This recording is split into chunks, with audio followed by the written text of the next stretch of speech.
Happy holidays, and hopefully my tree won't fall off my head. So, happy summer, winter solstice, summer. Many of us here in the East Coast would like it to be the summer solstice, given how cold it is. But hey, so holiday job search is a really big topic now for a lot of people. It's the end of the year. People are frustrated with their job search. They're looking at ways of being able to be inspired.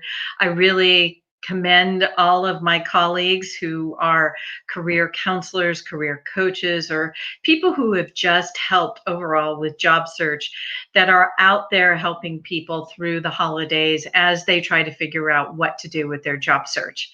So I've only been doing this for about 20 years, and I thought I would add my holiday greetings and that I would also sort of answer any questions anyone has about their holiday job search. But I'm going to start off with a few comments, and maybe that will start the discussion going because this is our first time using StreamYard and streaming to various different platforms. We want to give a try to as many different ways to reach out to our job seekers as possible.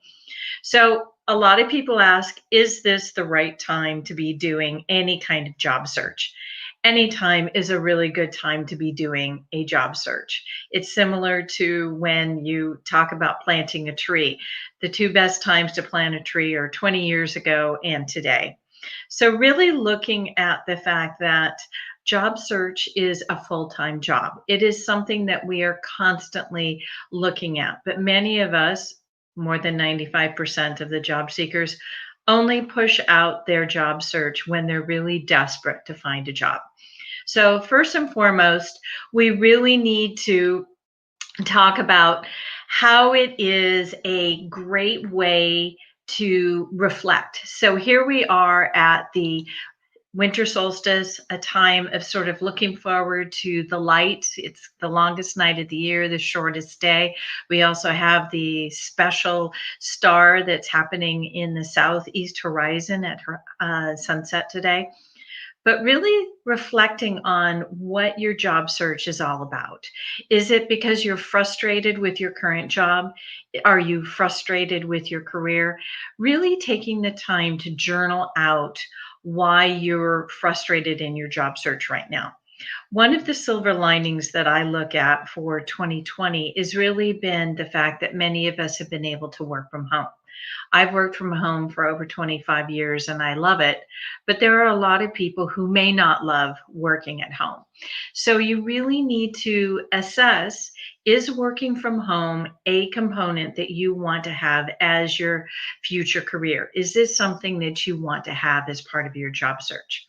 Maybe this is something, if you're working in the cleared community, as many of the job seekers that I work with are, maybe you don't have that opportunity to work from home. Or maybe it is a discussion that you can have with your manager or a future employer about working from home and what is available as far as the support to being able to work from home.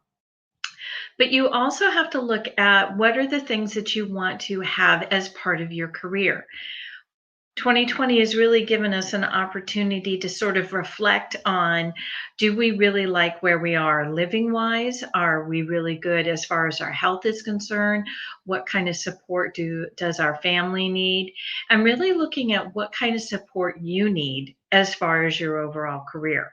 I know that I always use the end of the year as a time to sort of say, do I need to get more education? Do I need to get recertified in various different technical skills that I have?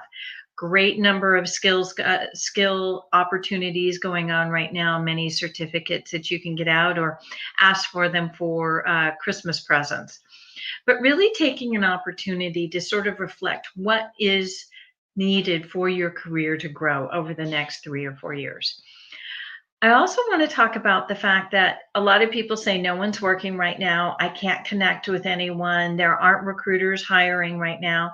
I can tell you that we actually have recruiters who are working very hard right now. They have lots of contracts that have been awarded in the last several weeks, and they are looking for people to start working within the new year. So do not think that during the holidays that recruiters are not working. When I check with several of the tech recruiters, they say that this is their busiest time of the year. So if you think that all recruiters are out there enjoying their holiday shopping and parties, please realize that that is definitely not the case. This is a very busy time of the year. Many people don't realize that their resume is still, even in this day and age, their resume is still a very, very important document to have. And it is a very important document that is your advertisement to your next opportunity. So, taking the time to reflect and really dissecting what your resume is all about, really looking at does it really talk about what you do? Does it really talk about the things that you're very accomplished at? I find it fascinating that a lot of people will look at their overall job responsibilities and duties and copy those and put those in their resume rather than taking a list of accomplishments, things that they were very proud of doing over the last 2 or 3 years, and highlighting those in their resume. So I always overall look at when I'm crafting a resume to really look at it as a very long document that I'm going to pare down or pull from. So, really looking at your resume as telling your life story for the last 10 years, not that you're going to be sending your life story to a recruiter because your resume is actually your advertisement. And really talking about in your sort of long resume, what are all the different accomplishments you have? What are the technical accomplishments you've done? What are the business accomplishments you've done? What are the leadership accomplishments you have done? And being able to sort of tell that story and go from there and say, okay, for this job that I'm going to apply to, what key components of this resume do I need to highlight? And really taking out, is this more of a technical job? Do I need to highlight my technical skills? Does this have some business component? Do I need to put in one or two of my my business accomplishments? Realizing that you're going to be customizing and crafting your resume for every single job that is out, job application that you're going to be submitting to. And really looking at what are, talking about what you accomplished in this past year. I mean, being able to pivot, being able to change, being able to innovate during this last year is something that everyone should be highlighting in their resume. Being able to say, "Hey, 2020 threw me for a loop. It flew me, a few things that I wasn't really prepared for, but this is how I overcame that." And those are some of the stories that you want to talk to recruiters in the coming year and even over the next week or so. So we have a question here. Should I send holiday cards to my contacts at target employers or to recruiters? Well, that's really interesting. It really depends on how close of a relationship do you have with that recruiter or employer. If it is somebody who you just know in passing, I wouldn't send a card. But is it somebody you've spoken to several times at a key company? I think this is a really good time. You don't necessarily need to send a holiday card, but reconnect. And this really goes into sort of my next topic about networking during the holidays. I was sharing on LinkedIn last week that I get a big increase in the LinkedIn requests during December. And it's always from somebody who is doing a sales pitch. And I always say, I'm happy to connect with you, but please don't spam me. Please don't, send me a sales pitch right away. 99.9% of them do send me a sales pitch right away. I had someone actually send me an audio voicemail through LinkedIn to tell me how they were not going to be spamming me, but did I want to click on the link and download their free product guide? So please, if it's somebody new that you're connecting with, don't send them a holiday message.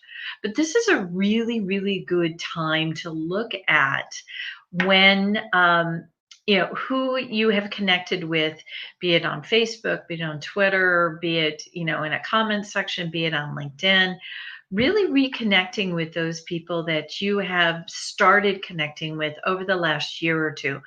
A lot of people have changed jobs. A lot of people have moved on to a different place. But if there are 8 to 10 recruiters or hiring managers that you remember having a really great conversation with, now is a really great time to say, wish you all the best for the holidays. This is what I'm doing. What are some of the things that you're doing? Hope to connect with you sometime in the 2021. Maybe that's all it is. Maybe it has a bigger connection after that. But the fact that you took the time to go through your network and found someone that you had a beginning conversation or beginning, developing of a relationship with, this is a really great time to connect with them. And if you find that you have 20 or 30 people that you would really like to connect with, I wouldn't bombard them right now. I would set a schedule that each day you're going to connect with 5 people and send them a really great message. I've been getting a lot of LinkedIn messages that I can tell are cut and paste. A lot of people refer to me as Mary or Stephen or John, and I have to let them know that, that's not a real great way to cultivate the relationship with me by, mispronouncing my name or calling me by somebody else. So we have another question from the audience.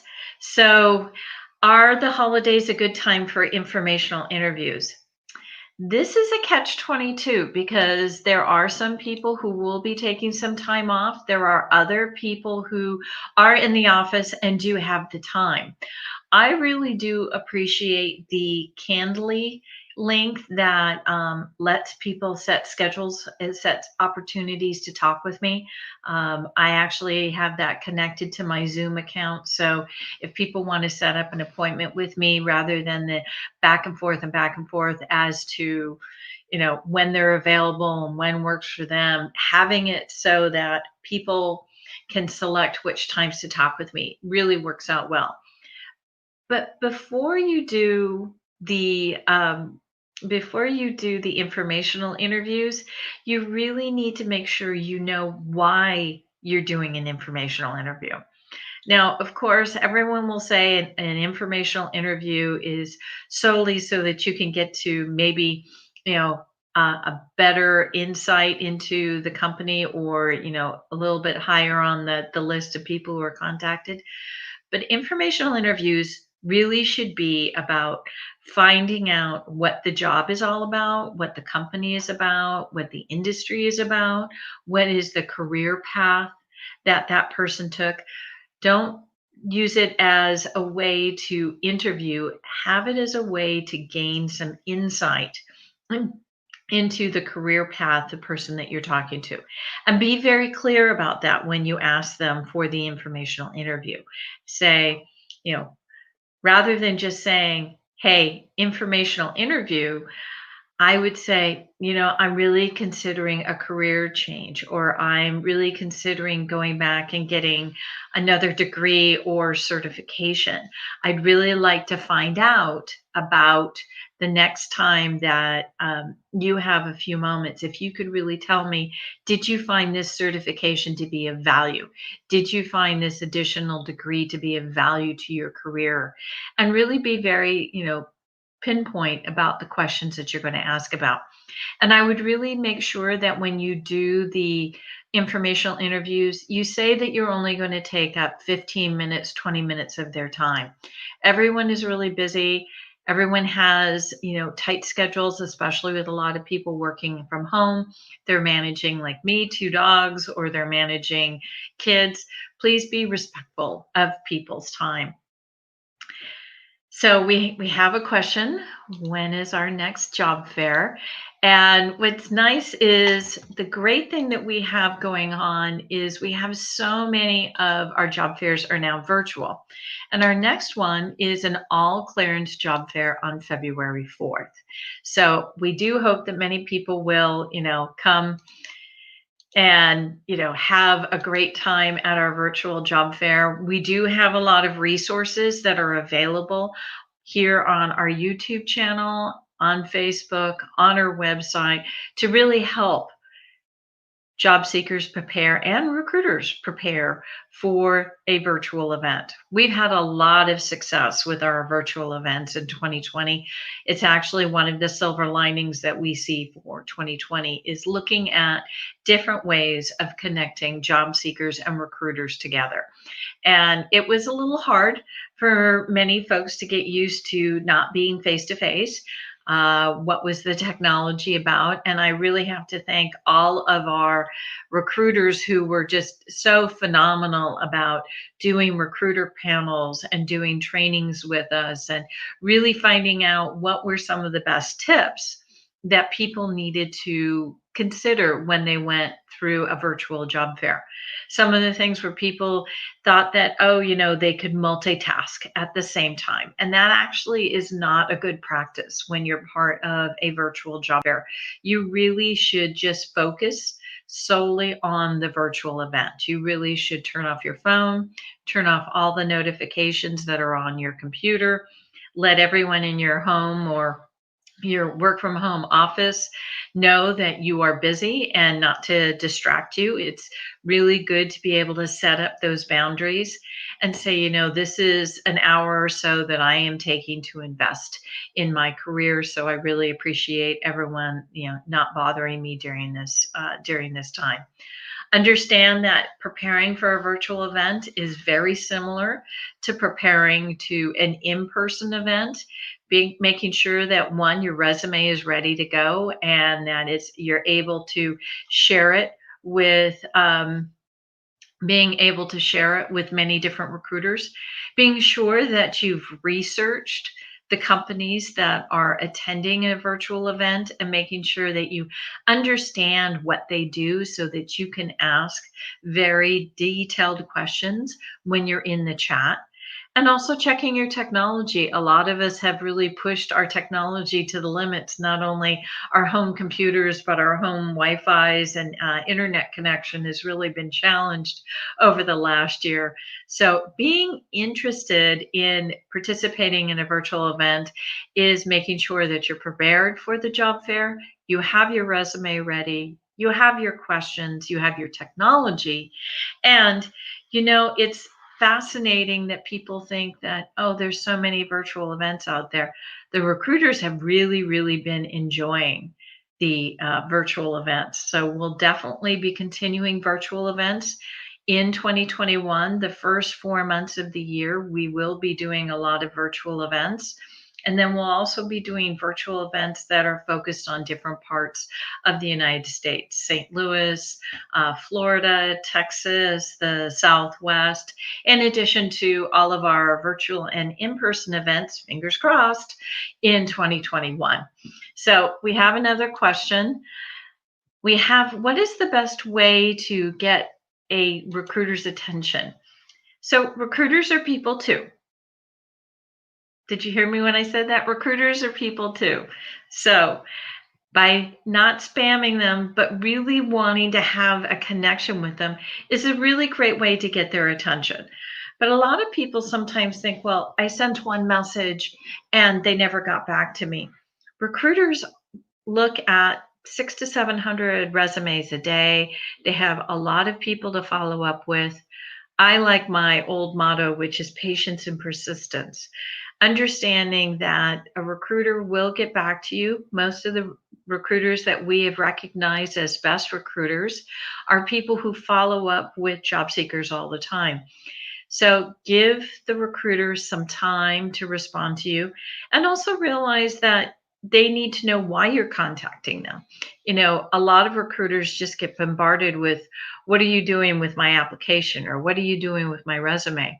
They may not be able to connect the dots at that point. So say, I just applied for a software engineer job located in Annapolis Junction, and I was wondering if you could give me any update on that. Now, I would say email is great, also a LinkedIn connection.